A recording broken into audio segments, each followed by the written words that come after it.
Bonjour à tous, alors cette vidéo est une preview du séminaire sur VBA et sur les user forms qui va avoir lieu dans quelques jours.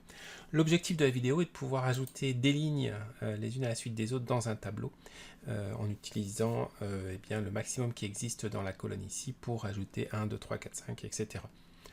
Comment on va faire ça? Bien, assez simplement, on va mettre sous forme de tableau. Donc ça va permettre d'ajouter un objet qui est un objet de type listObject. ListObject, c'est le type d'objet qui correspond donc à un tableau. Ce tableau, on l'a renommé data, et maintenant on va voir le code qui permet de faire, d'ajouter ces lignes-là.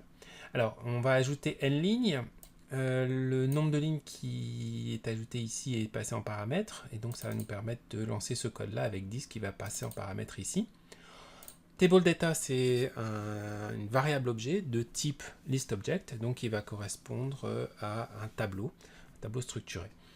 On va définir avec l'option, le mot-clé set, cet objet comme étant le listObject qui est nommé data dans la feuille WKS data.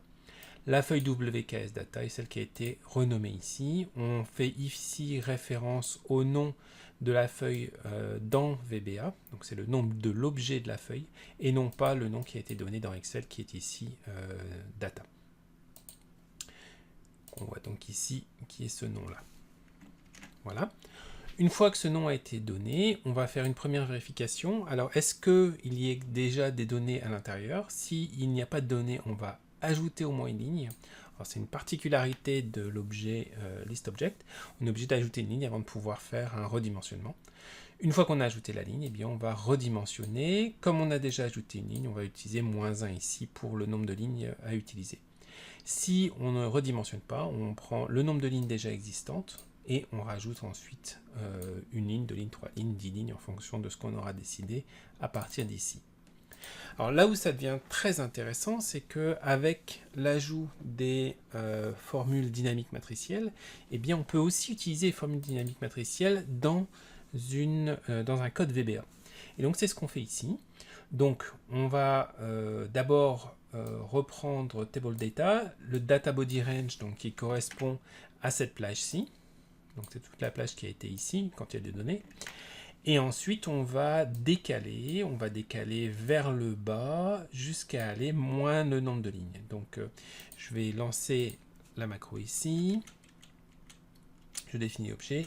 J'ajoute une première ligne, puis je redimensionne. Donc, si je regarde dans Excel ce qui s'est passé, j'ai bien 10 lignes ici qui sont prêtes à être remplies. Et ensuite, on va aller chercher donc les 10 lignes moins le nombre de lignes. Donc, on va se positionner en 0. Dans Data Body Range, et ensuite on va aller redimensionner. Alors ici c'est un offset, donc on reste sur le Data Body Range et on va redimensionner pour avoir le nombre de lignes qui est nécessaire, c'est-à-dire 10. On va ensuite lui dire que c'est égal à la séquence qui correspond au nombre de lignes qu'on va rajouter, une colonne si vous avez déjà utilisé la fonction séquence, et ensuite on va aller chercher le maximum de ce qui existe déjà dans la première colonne ici. Alors plutôt que 1, on aurait pu renommer aussi en utilisant numéro. Donc je peux utiliser NO ici, comme ceci. Et ensuite le maximum de ceci. Donc si je regarde ici ce que ça donne, j'ajoute un espion. Comme ceci. On est donc à 0 ici, plus 1, donc il démarre à 1, ce qui est normal. Et ici, c'est le pas qui est de 1. Voilà, F5. Je regarde ce qui s'est passé. On a bien donc de 1 jusqu'à 10. Parfait. Je relance une deuxième fois, touche F5 pour lancer, et j'ai donc bien maintenant jusqu'à 20, et c'est impeccable. Voilà, donc ce petit exemple, j'espère que vous sera très utile, et puis bien, je vous encourage à persévérer dans Excel. À bientôt, au revoir.